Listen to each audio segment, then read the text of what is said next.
Good afternoon. Welcome to today's event. I'm Kathy Robidoux, Market President and Publisher of the Minneapolis-St. Paul Business Journal, and I'd like to welcome you to Minne Inno's Startups to Watch. Minne Inno is a sister publication to the Minneapolis-St. Paul Business Journal, and which has been covering and connecting and catalyzing the Twin Cities ecosystem since 2017. We have our finger on the pulse of all the innovative ideas, significant funding rounds, and big expansion plans coming out of the state. Our annual Startups to Watch list published at the end of last year and highlighted many startups that are positioned to make big moves in 2021. Whether that's raising sizable funding, acquiring other companies, accomplishing fast growth, or simply continuing to work on challenging problems. We will put the link to the list in the chat if you would like to see the full list. Today, we are very excited to highlight 4 founders from the list.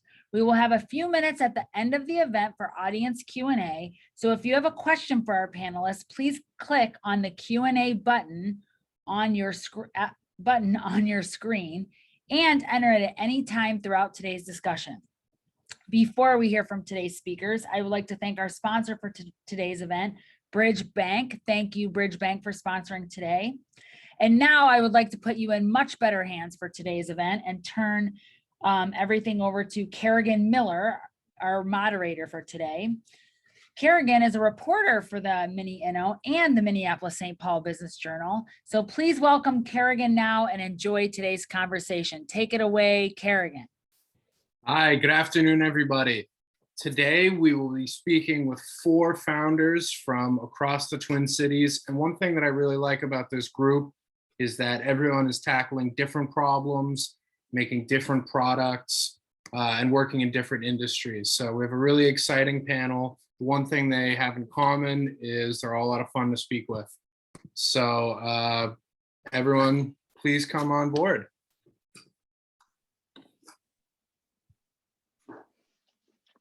Hey, and if the panelists could please introduce themselves. Zoe, would you like to go first? I would be honored. Thanks, Carrigan. My name is Zoe Levine. I'm the toilet paper queen, and I'm also CEO and founder of Bim Bam Boo. We're a tree-free, toxin-free toilet paper company based here in Minneapolis. I started this crazy adventure because I was looking for toxin-free products. I was on a search because I was struggling with an autoimmune disease, and it really led me to not only creating a cleaner product of toilet paper, but also one that is not polluting the earth as well. So I'm really proud of what we're building, and I'm so excited to speak today. Great, thank you. Sunny, would you like to go next? Sure, thank you, Carrigan. My name is Sunny Hahn. I'm the CEO and founder of Fulcrum.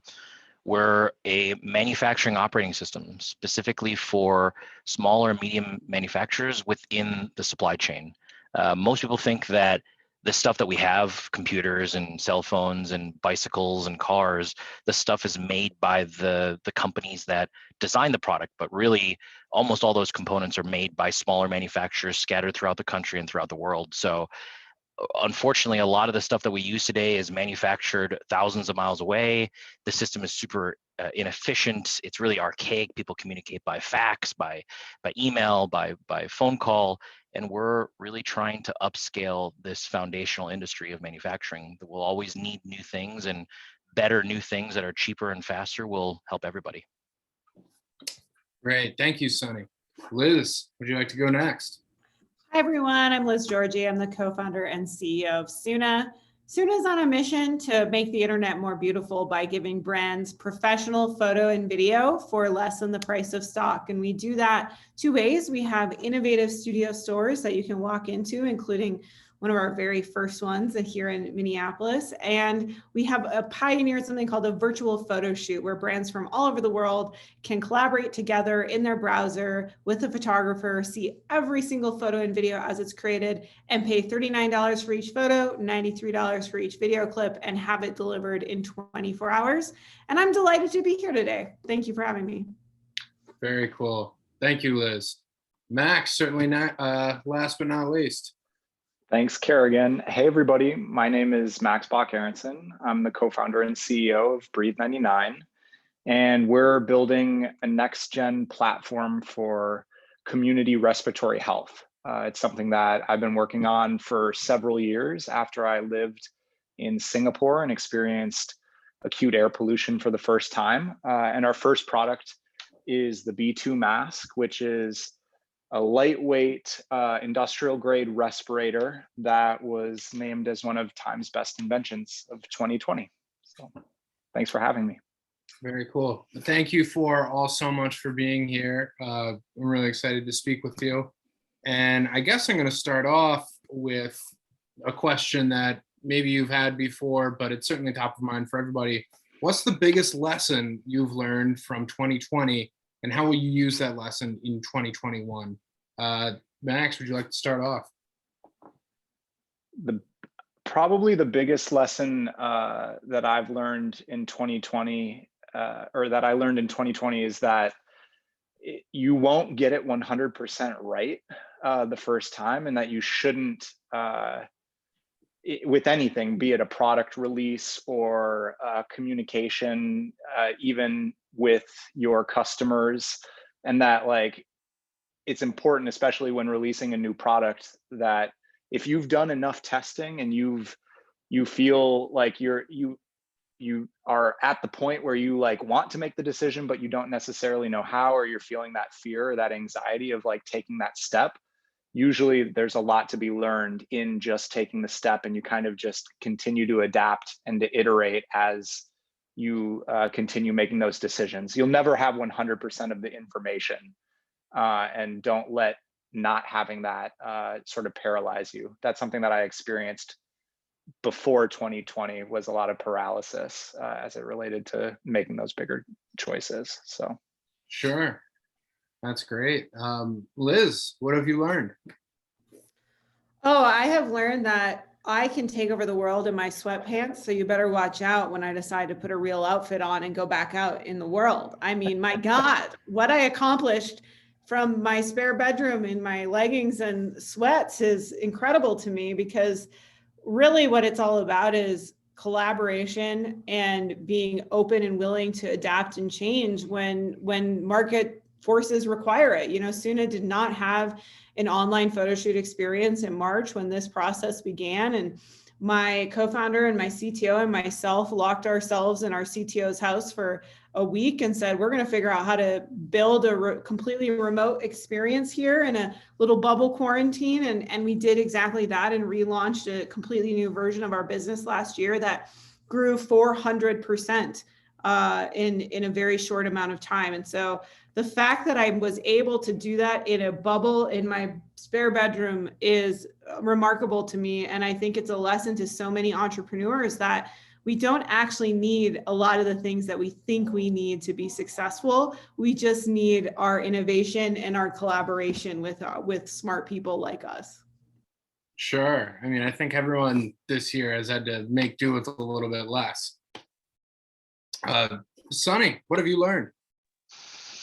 I learned that I wasn't actually focusing when I thought I was, and that if it's not hard to sacrifice the things that you want to do, then it's not actually focusing. And as the team grew, my lack of focus was causing ripple effects throughout the entire organization. And part of that lesson was just sometimes when I have a lot of energy and a lot of drive, not doing something is a discipline that I need, because I can halfway start something and cause a bunch of other people to move and interfere with a lot of other things that are more important. So I guess sacrifice is painful, and that pain is your proof that you're actually focusing.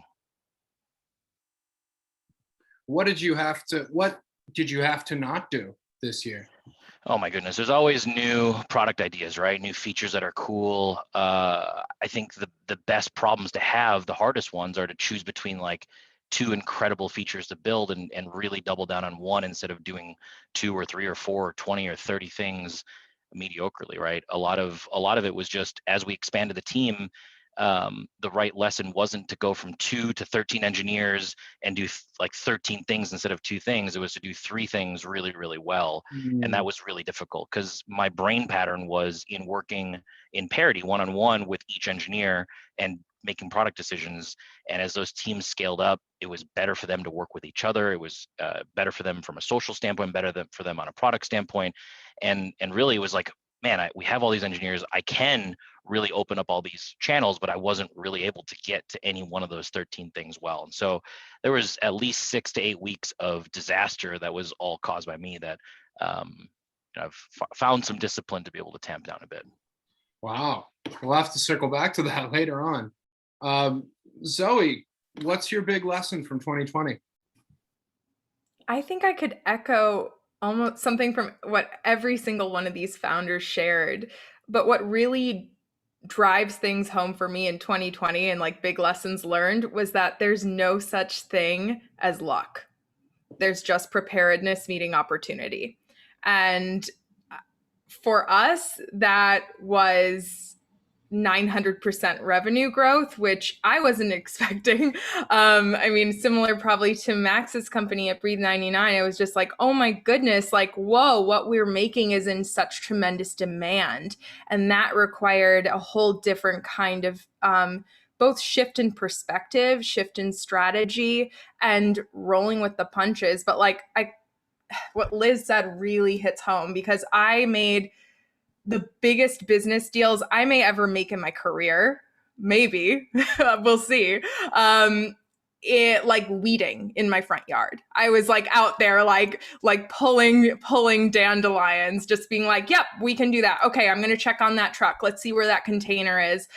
Just really channeling so much of that energy into instead of it, like, for example, I get really excited about balancing both my passion and my vision for this company and building really an eco-feminist toilet paper company, but also mitigating as much risk as possible and really giving myself the opportunity to play, because we spent so much of 2020 really tactical.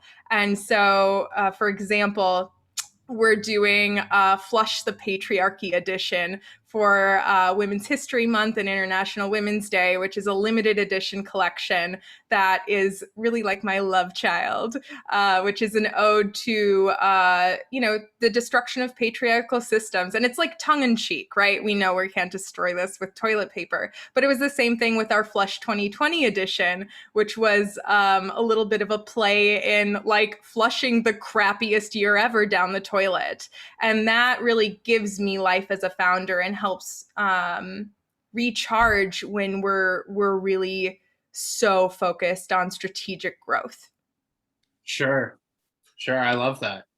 That you need time for like these things, like flushing 2020. You need like a little bit of fun, right?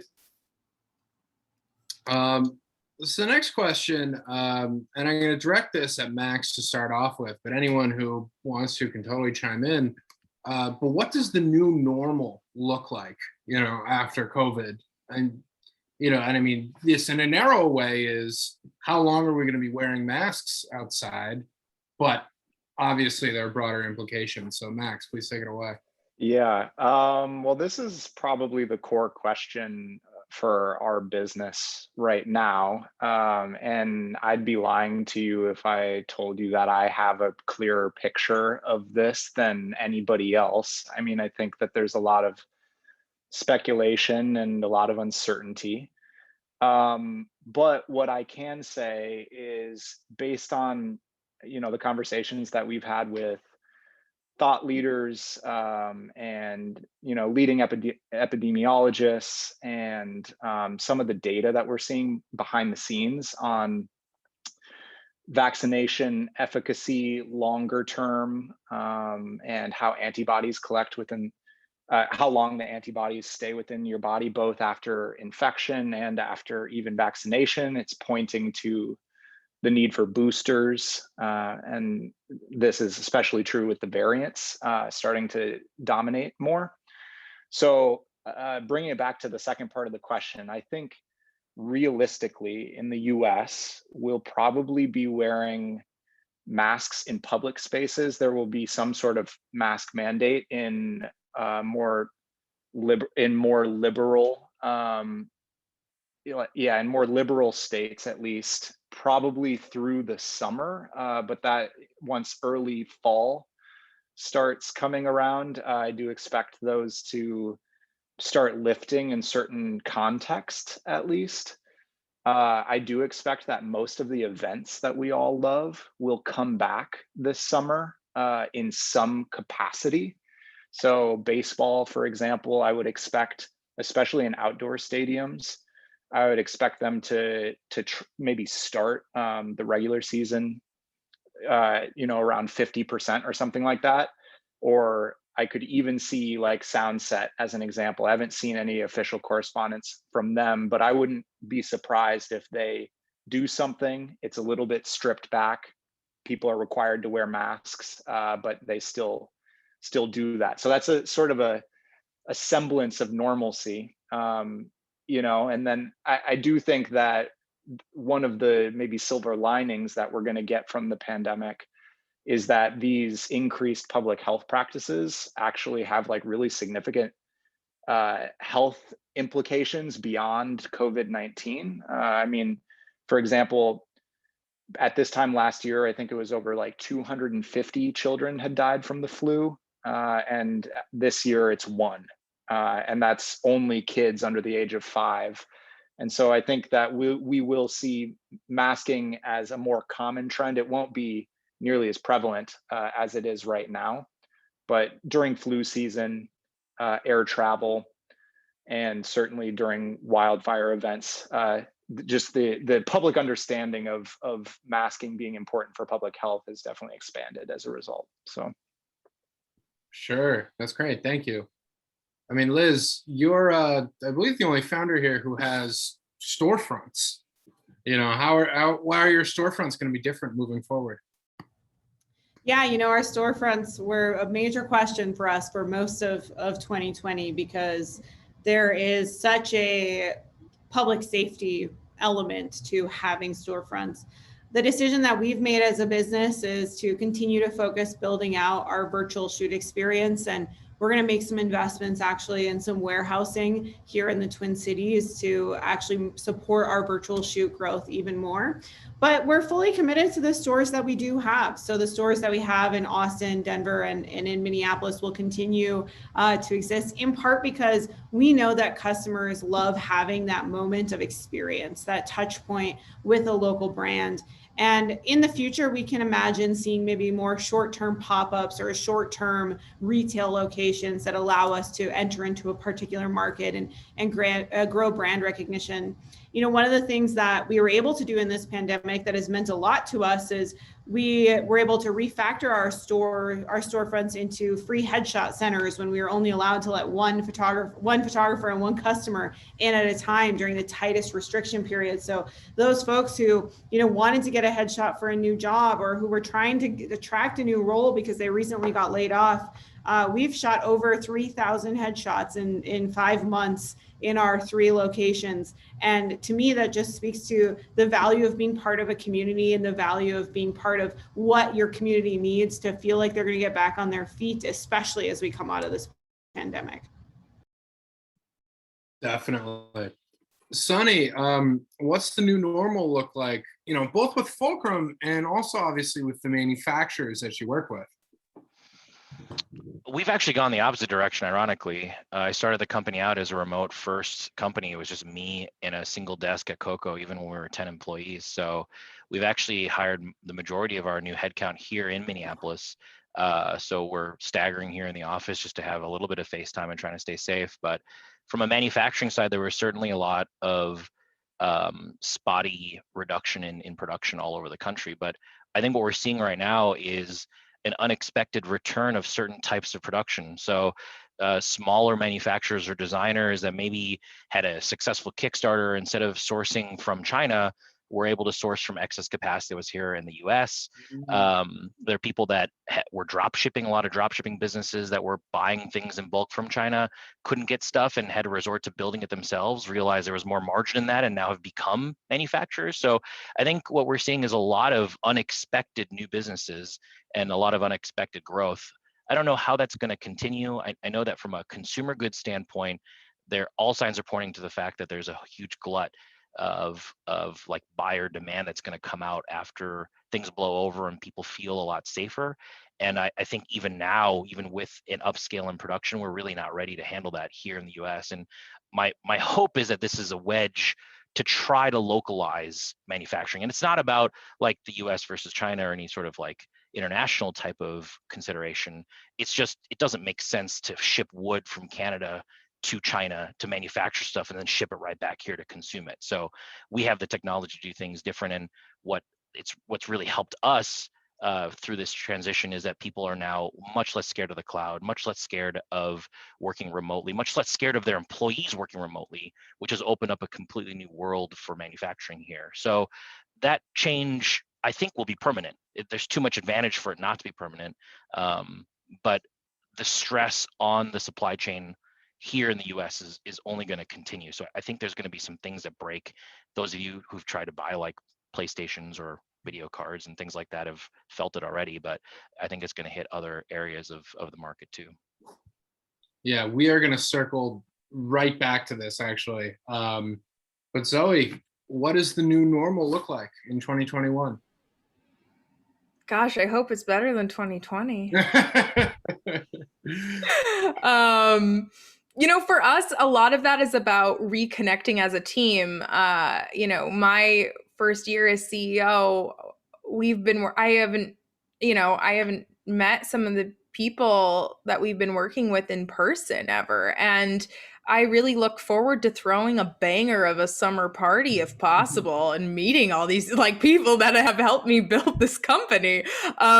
And that's something that like that interpersonal je ne sais quoi, that thing that happens when you're in the board with like stale pizza and like 5 whiteboards and too many Diet Cokes. And you're just like, oh my gosh, like what's next? Like, how do we get there to have those in-person moments? And really, I think for me as a CEO, I'm very interested in what kind of both collaboration and leadership this inspires from our team, having this revitalized ability to connect. But I can absolutely say that, gosh, I hope the ports clear up as well. Like importing and manufacturing is just it's really bad right now. Getting things into the country is really challenging. We have an imported product, so that's also inspired, similar to what Sunny said, it's inspired us to like look like, okay, like what can we localize? What can we do here? Where are there opportunities for these partnerships here in the US? And getting really innovative about how we're making a product and bringing it to the market, like a physical product with the CPG space is really important, as well as freight. I mean, freight is also skyrocketing. So that's also going to drive these kind of like hyper localized efforts to look at how to increase your margins by maximizing your goods and where they're located. Right. Correct me if I'm wrong, Zoe. I believe, what feels like a million years ago, but was probably only 3 or 4 months ago, we actually talked about your supply chain a little bit, did we not?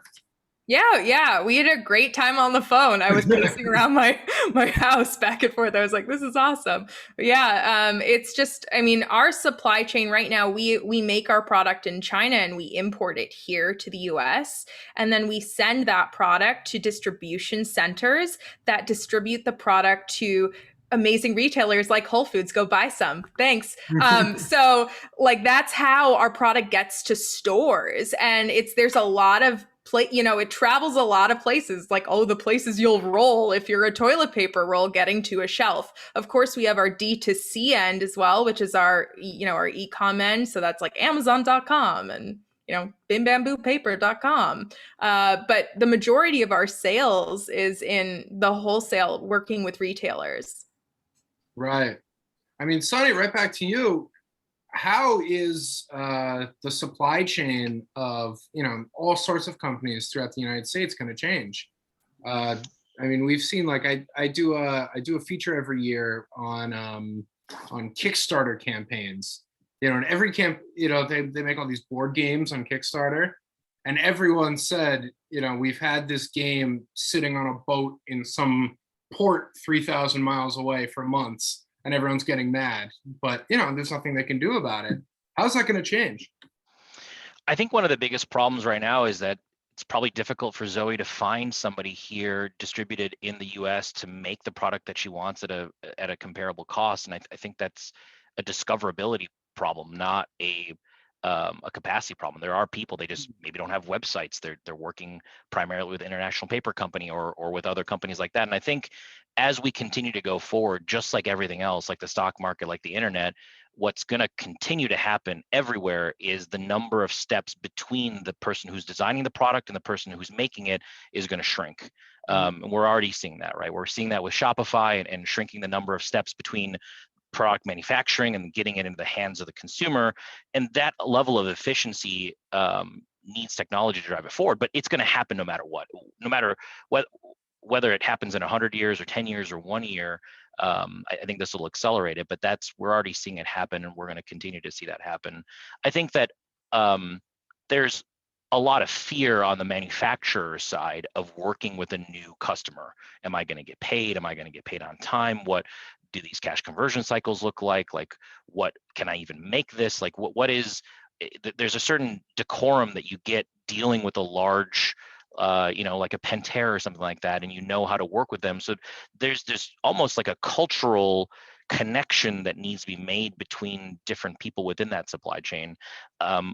I think also, just like any other network, if you even just have like a maze or a network of people, once you put pressure on it, once these puzzles are stuck in the port, you're just not going to rely on that anymore. That was the answer of how do I get my puzzle made? And we're just going to search a little bit more and get a little bit more creative, because if the demand is out there and my business literally can't get product into the hands of my consumer, we're going to be a little bit more creative. So I actually think that when there's new constraints and new tensions, that's really where a lot of innovation happens. So that's already happening, but as a consumer, you're not going to see that come out for another 3, 6, 9, 12 months. That's baked into the future. But all the effort that's being put into right now, recombobulating the supply chain, I think we'll see a lot of really good cultural norms come out of that from a manufacturing standpoint.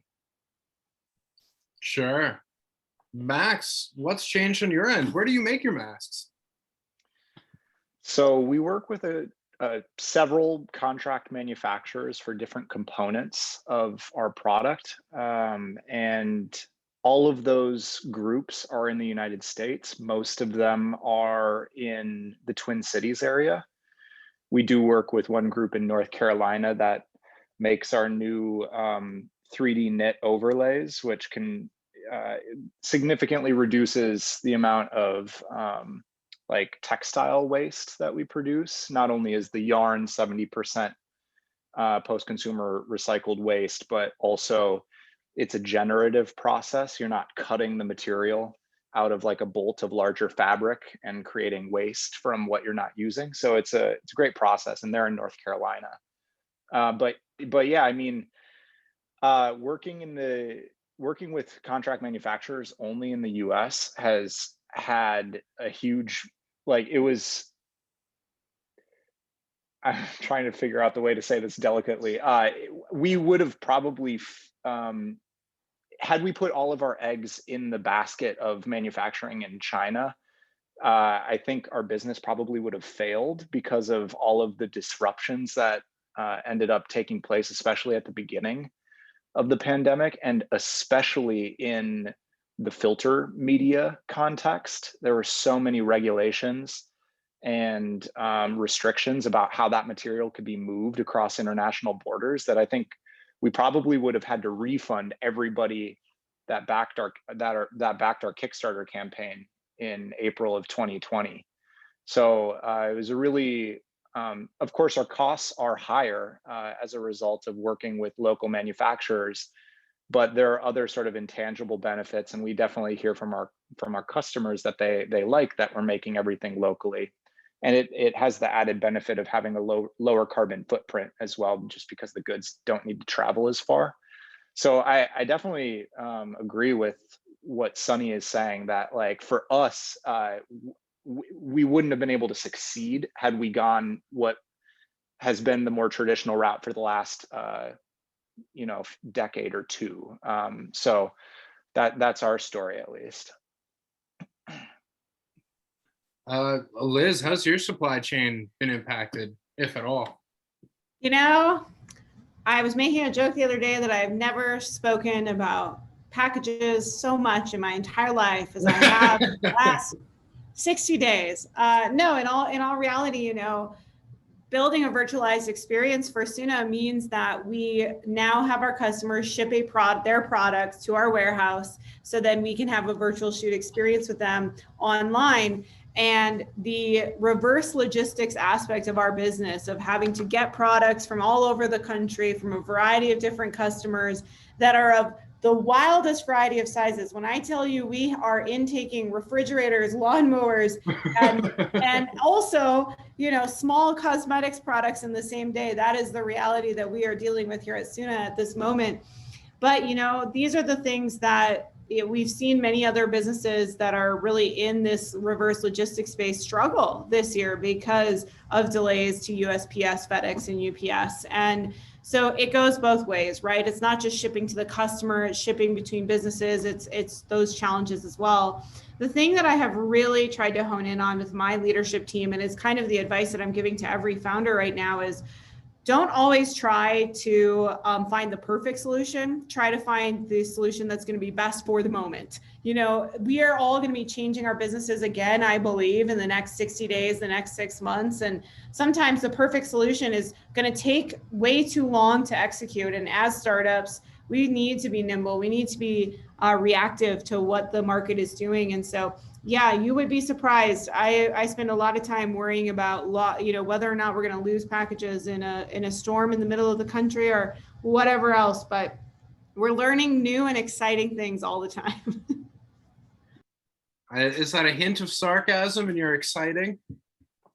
Oh, you know, I tell people, here's the deal. I'm living the dream. My startup's working. We didn't die last year. If you can't have a sense of humor about the stuff that goes wrong, you don't get to celebrate the things that go right. And so it's just managing those ups and downs the best that you can. Sure. Liz, I'll stick with you. What's it like being a relatively younger founder? I think everyone on this panel is, at least according to your LinkedIn's, if your LinkedIn's are accurate, on the younger side of things. I'm not even kidding you. I'm going to a Botox appointment after this. I'm so honored right now. I feel like you've given me the compliment of the century. Well, whoever's doing that, you should give them a good tip. So yeah, I'm gonna give them a great tip. No, listen, I think there's probably two things about my age that are special. The first is that I feel like I'm in a really great sweet spot in my career where I've had, you know, enough experiences to be dangerous and knowledgeable, but I'm not so stuck in my ways that I can't be open-minded to other opportunities. And so to me, it's one of those things that I think whatever age I am, as long as I have a youthful mindset, life is going to work out great. And so that's what I try to hold on to. Great. Zoe, what about you?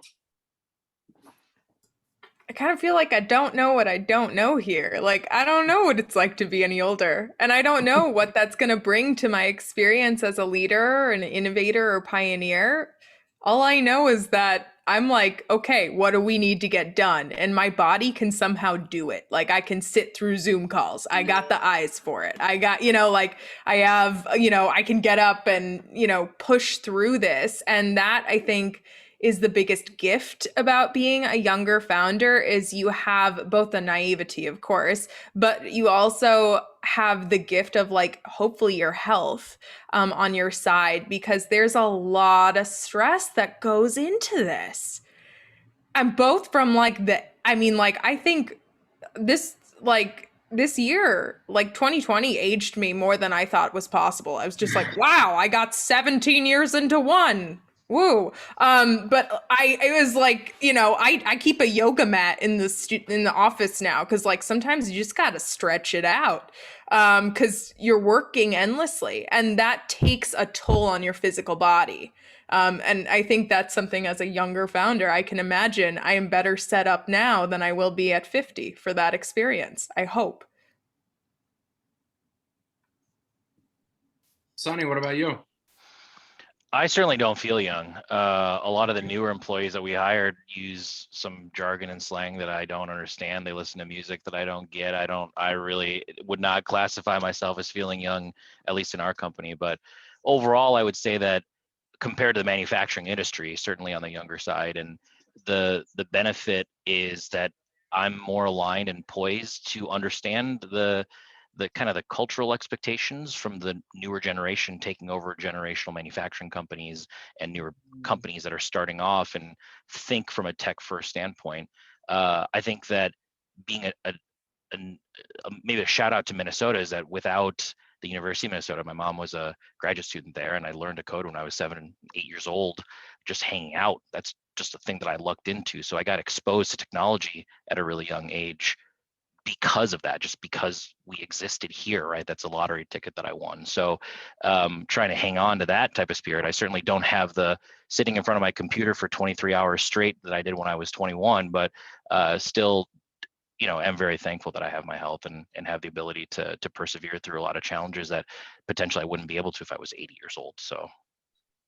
Sure. Max, what about you? Can you repeat the question, Carrigan? It's what do I think of being a young founder? Or Yeah, what are the positives? What are the negatives? How has it changed the way you run your business? Yeah. So I really related with what Sunny was what you were saying earlier about how you can get very excitable about all the possible ideas that you can bring to market, and I certainly have trouble with focus at times. And so I think that sometimes when I get excited about an idea and I talk to especially like external people about like this concept that I have that's maybe a little bit non-traditional, I definitely get the sense that I'm still at the age where I get a bit of a pat on the head, like, oh, that's cute a little bit. But I think I also am like naive enough, like that sometimes I'll just push forward with those ideas anyways. So it cuts both ways.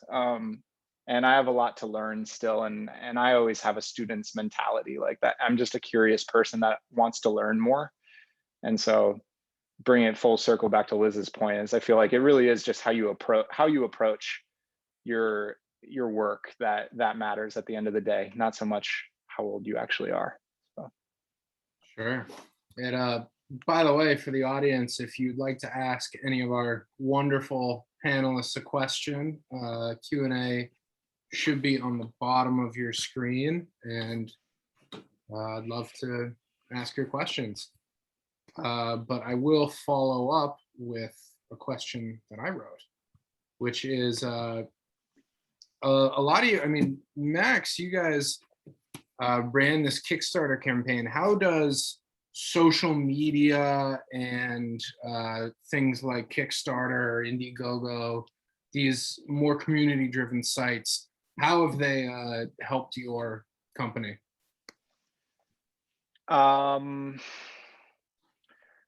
Well, in the context of the pandemic, particularly, I think it was Zoe that was talking about how, it's, what is it? It's like luck favors the prepared, or whatever the saying is, where like we already had been working on a better lightweight respirator for several years at that point. And we had the benefit of having already put ourselves out there and failing one time. So we had tried launching a Kickstarter in July, August of 2019. And at the time, I mean, the positioning and the targeting and everything was oriented towards vulnerable individuals who live in more polluted environments or live in the Western states where wildfire smoke is, it's like an episodic problem that people deal with on an annual basis. And it can be very harmful to your health as well. And air pollution actually kills like probably about 60% more people every single year than COVID killed last year. I mean, it's a really big public health problem that people aren't very aware of. So we had the benefit of already being prepared and already having like a network of people that were interested in what we were doing. And so that helped like get the flywheel turning when we launched our second Kickstarter in April of 2020. And then speaking maybe more directly to your question is like, the power of those platforms is that once you get the flywheel turning, then the platforms themselves will help you reciprocate that success. And so by the end of the Kickstarter, we generated about $500,000 in pre-orders in 20 days, and about 45% of that was organic traffic on Kickstarter. So that we had nothing to do with at all, that people just on the platform who found us natively there ended up making a purchase. So, I mean, the power of those platforms is significant once you get the initial sort of push and you get the initial sort of success. Sure, thank you. Liz, you use social media well, you produce content for social media. What's your take? What is the handbook to effective social media use? Man, I think there's two rules that I have, which is that if you wouldn't say it out loud, don't say it online. So, you know, and that goes both ways, right? Like if you are funny in person and you're irreverent in person, leverage that to use your online personality to your advantage. And I think as a business, that works really well too. You know, if you're a salesperson, wouldn't say it out loud, don't say it online. The other rule that I have is to really hone in on, there's no such thing as too much content. It really is just the truth. And I think a lot of brands, they want to find, you know, oh, I'll send one Instagram post a week and one email a week and one to Facebook a week and one tweet a week. And the truth is that's just not going to maximize the value that you're going to see across these channels. You've got to be proactive. You've got to prioritize it. And the brands that do it best really figure out how to leverage a conversation like this one, or the conversations that are going on inside their company, and turn one tweet into 5 pieces of content across their entire ecosystem. And so no such thing as too much content. Have fun with it and don't stop. We need to hear from you. You never know who you're going to reach next. Great. Zoe Levine, the toilet paper queen. How do you use social media? First off, I just want to give major props to Liz, because both her Instagram and Soona's are something I look forward to. I tend to be more of someone that's more of a consumer of social media than I am a content creator or maker. So that also hit home. I think when George Floyd was murdered, it really made me think differently about how I used my platform, both as a business and a person, and knowing that, I mean, I think this went around a lot, but this term that silence is violence, that we all have our own platform, we all have our own network. And it was rather recently, someone came to me who I had gone to high school with, and she was like, I just want to let you know that I just find you to be a tremendous influencer. And I was like, what are you talking about? I have 600 followers on Instagram for a reason. It's private, because I keep that as a very gated, safe space for me and my community. And I think this is a unique, it's a very unique thing to be in as a business owner and as a founder who, like Liz, shares very openly about that experience. What does it mean to do this? And sometimes to fail at it and get back up and own that and move forward. And I think that is the most compelling thing about social media, specifically, both as a business and a human behind the business, is figuring out how to leverage that in the most authentic way possible. Because the Russian bots, all of these Instagram accounts that are being purchased to inflate numbers, etc., engagement, that's very real too, but that doesn't convert to a purchase. So, or it doesn't convert to a relationship. And that's what really at the heart of a great business model, especially in CPG, is all about. All right. We have some good audience questions coming in. Thank you so much, Zoe. My pleasure. Thanks. This question is for Sunny and comes from Tom Pick, who says, I left the ERP industry, enterprise resource planning. I just stealthily Googled it. Tom Pick left the enterprise resource planning industry 15 plus years ago, and it seemed to be in a mature consolidating stage at that point. What inspired you to start up a new ERP company in today's environment? That's a fair point and a good question. I mean, I think that, well, before I started the company, I had some experience in a previous life writing custom software on top of existing ERP solutions and trying to make things happen with the software technologies that were out there. And there's just a lot of really cool stuff that software that was ultimately architected in 1987 just can't do. Nothing that's out there really in the marketplace that has any prominence was built and designed when the internet existed. So that'll tell you about how limiting some of that functionality is. And so I tried for years to do some cool stuff and networking businesses together and bringing some internet technologies to it, and really just discovered that no one was making a big move here, mostly because the power has been consolidated with a lot of really early companies that were around in the 70s and 80s and 90s. So I don't think that because an industry consolidates, it means that you can't innovate or do something new to it. Certainly you can pull out examples with Dyson and vacuum cleaners, and Tesla with cars, and there's a lot of really entrenched, super robustly power locked industries where something completely new that was designed from the ground up with new systems, new distribution, new everything can cut through all that and get through to the customer. And really it's all about, I think everyone on this call, it's all about delivering value to your customer, right? If you can find a way to 10x, 100x the value that they get, it doesn't matter whether there's something that exists already. So for me, I think that the biggest thing that I realized and saw is that manufacturers are not getting value out of their ERP systems by far. And mostly it's because of the technology that those systems run on. So it's a big problem to solve. But the reason that it's exciting is that when we're successful, we'll have delivered a ton of more value to the system. So. Very cool. Tom Pick says that's a great answer.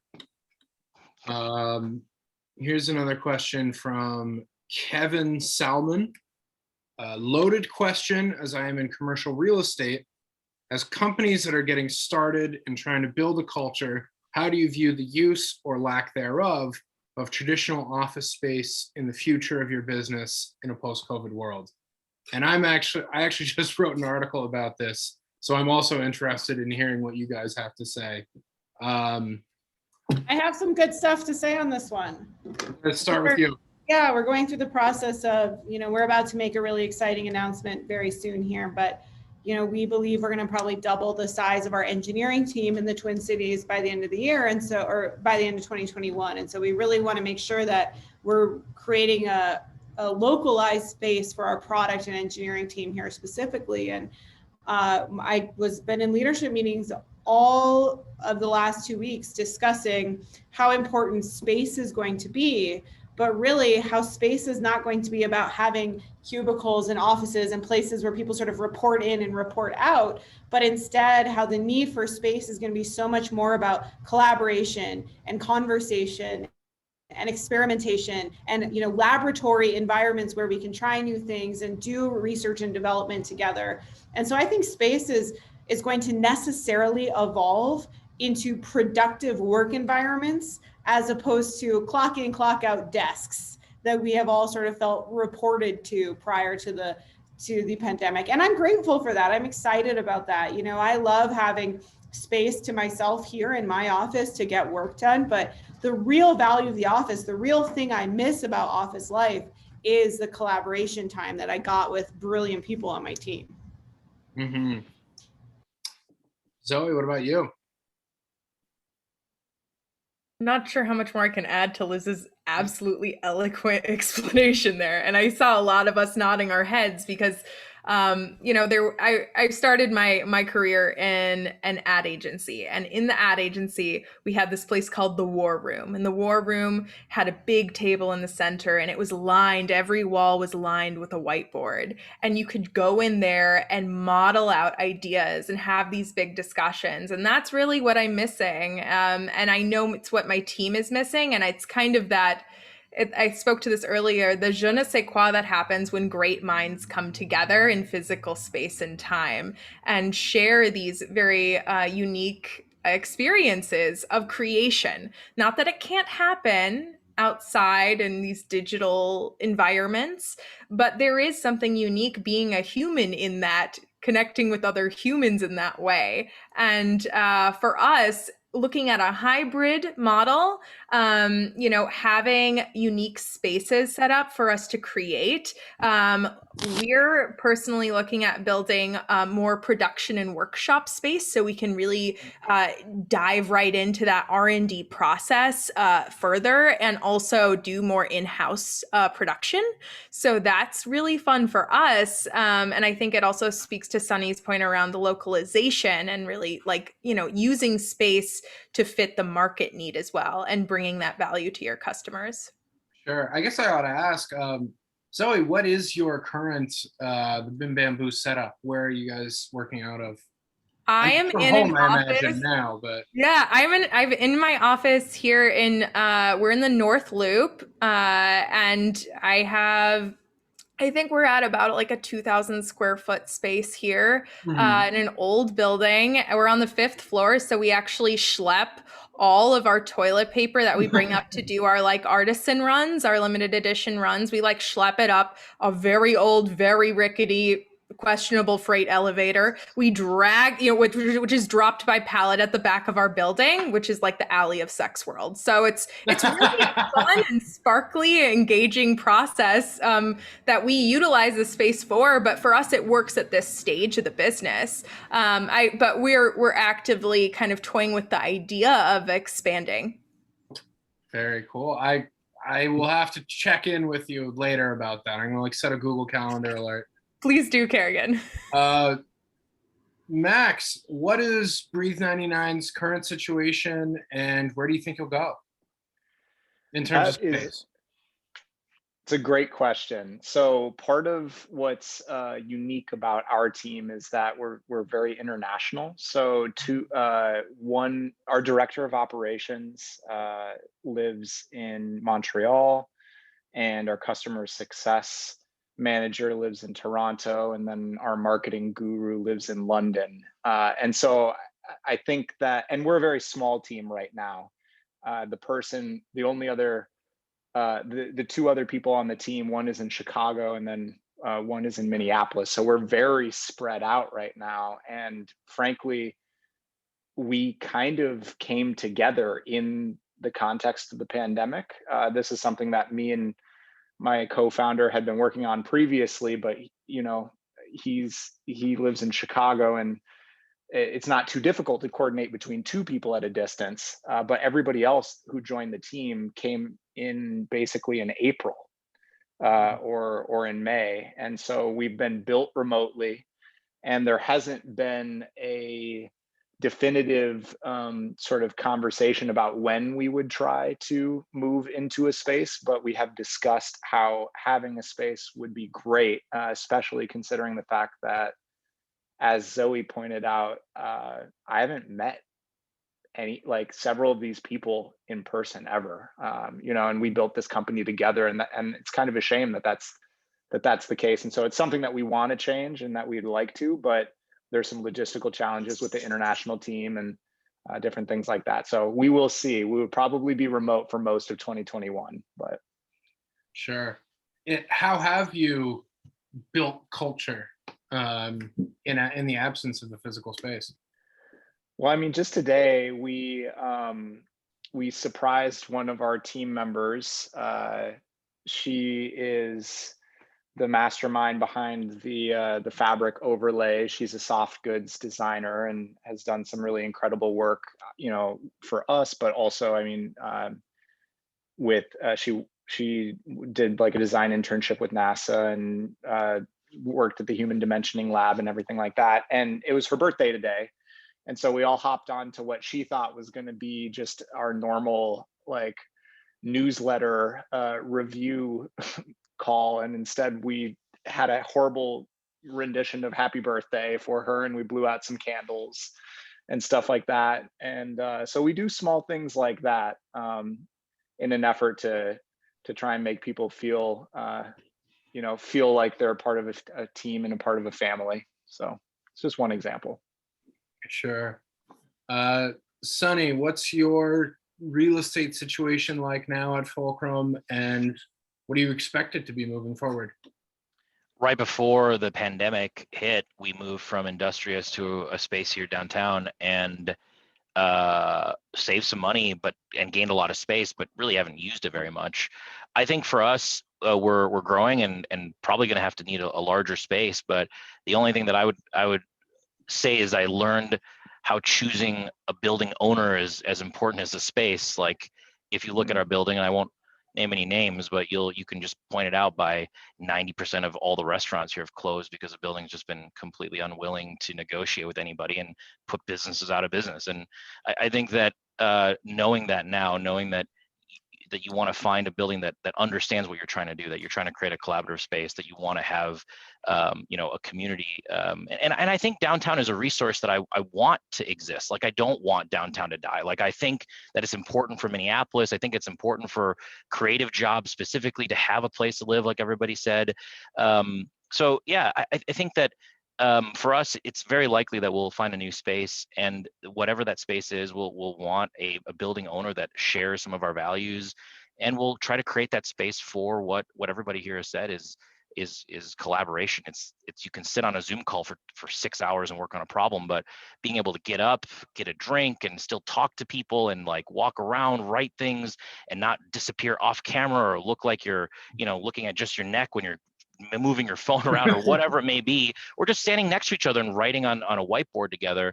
They're just things that can take 3 seconds to communicate an idea with a gesture and a drawing and a few lines that just feel painful and exhausting when you're trying to do it online. And I'm not saying that Zoom isn't a good tool and that we haven't been able to do a bunch of really good work.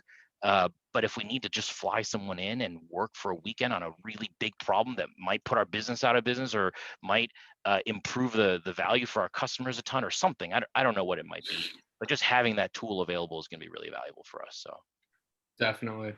Okay, we're running out of time, but I have one more question here. So responses are literally a sentence or less, if you can be ultra concise. This is from Jeanette Grace.